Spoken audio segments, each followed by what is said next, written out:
Mesdames et messieurs et mesdemoiselles, ah oui, ça crie, ça pleure en Isra. Ah oui, vous savez qu'est-ce qui s'est passé? C'est l'Isra qui nous informe que une synagogue a été touchée par un ballon du Hezbo. Waouh! Waouh, waouh, waouh, waouh, waouh, waouh. Incroyable. Incroyable. Et l'Isra pleure pour ça. Et laissez-moi vous dire ce que l'Isra dit. Moi, je me dis, ah, donc maintenant, c'est l'Isra qui pleure. C'est l'Isra qui dit au monde entier que voilà comment le Hezbo procède maintenant contre les civils. Ah, donc jusqu'à présent, l'Isra n'avait pas encore senti la douleur de démolition des sites civils dans la bande de Gaza, dans les banlieues de Beyrouth. L'Isra n'avait pas encore senti la douleur. Et je ressors le communiqué du patron. Il était à l'époque le secrétaire adjoint, d'accord? Après l'envoi au repos définitif de son patron, de son chef qu'on appelle Nasrallah. Monsieur Naïm Qassem, il a dit, nous allons mener cette grande G à l'Isra. Ça va être douloureuse pour l'Isra. Ça va être coûteuse pour l'Isra. Ça va être amer pour l'Isra.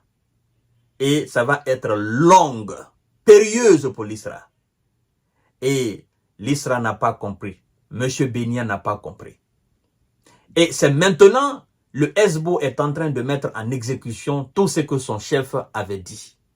Mesdames et messieurs et mesdemoiselles, partagez la vidéo dans tous les groupes possibles. C'est très important. C'est ce qu'on appelle le chasseur chassé. L'armée de M. Bénia annonce qu'une synagogue a été touchée dans un important barrage de roquettes tiré par le Hezbo sur la ville de Haïfa. Waouh! Dans un communiqué publié sur son compte Telegram, l'armée de M. Bénia annonce qu'une synagogue avait été touchée dans un important barrage de roquettes tirées par le Hezbo sur la ville de Haïfa, nord-ouest, envoyant 2 personnes à l'infirmerie. Alors, c'est pas ce qui est le plus important dans le message. Écoutez ce qui est le plus important dans le message. Pour moi, et certainement ça sera pour vous aussi. Et je vais vous expliquer pourquoi c'est le plus important. Continuant dans son communiqué, l'armée de M. Bénia nous dit ceci. Il s'agit là d'un autre exemple clair de la manière dont le Hezbo cible délibérément des civils de l'Isra depuis le sud de Liban, a annoncé dans un communiqué l'armée qui, dans un autre communiqué, évoquait environ 10 projectiles tirés sur la baie de Haïfa. Il s'agit là d'une autre preuve concrète de la manière dont le Hezbo cible délibérément des sites civils ou des civils de l'Isra. Est-ce que, en toute sincérité, en toute honnêteté, est-ce que vous pensez que l'Isra a raison de dire que le Hezbo cible délibérément, ouvertement, expressément, volontairement les civils de l'Isra? Est-ce que l'Isra a le droit de dire ça aujourd'hui? Au vu de ce qui se passe actuellement et de ce qui se passe depuis une année dans la bande de Gaza. Au vu de ce qui se passe dans la capitale libanaise, dans le sud de Liban. Au vu de ce qui se passe dans un certain endroit de la Syrie.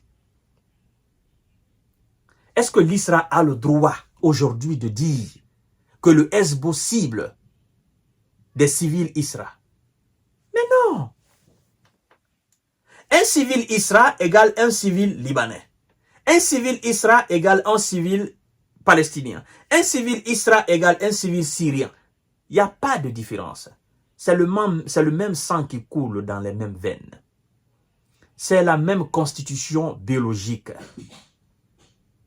La même constitution physique. Si c'est une femme, c'est une femme. Si c'est un homme, c'est un homme. Si c'est un enfant, c'est un enfant. Ce n'est pas des anges, des civils de l'Isra. Non, ce n'est pas des anges. Ce n'est pas des diables. Les civils de la Palestine ne sont pas des anges, ne sont pas des diables. Nous sommes tous des êtres humains. Mais lorsqu'à un moment donné, les gens vous disent, voyez-vous ce que vous êtes en train de faire contre les civils? Vous dites non, ce n'est pas des civils, ce sont des terreaux. D'accord. Les gens encaissent. Les gens, ils ferment les yeux là-dessus. Les gens vous disent encore, voyez-vous ce que vous êtes en train de faire contre des civils là? Vous dites non, ce sont des terreaux. D'accord. Les mêmes gens prennent la décision pour vous envoyer la monnaie. Et pour vous dire, comme ce sont des terreaux pour vous, pour nous, ce sont nos parents, ce sont nos enfants, ce sont nos femmes, ce sont nos vieillards. Ça sera maintenant œil pour œil, dent pour dent. Depuis le début, nous n'avons jamais voulu nous attaquer aux civils. Mais nous allons le faire pour que vous goûtez cela.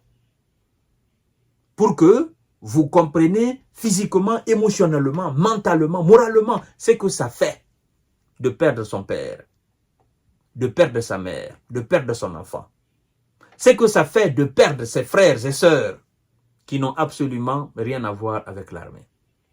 Nous allons vous montrer cela et vous allez goûter ça dans l'assiette. C'est un plat très délicieux. Vous allez goûter. Et alors, l'Isra n'a pas le droit de crier, n'a pas le droit de pleurer. L'Isra doit tout simplement accepter la donne. C'est ça. Et d'ailleurs, d'autres vous diront, mais le Hezbo avait mis longtemps pour faire cela.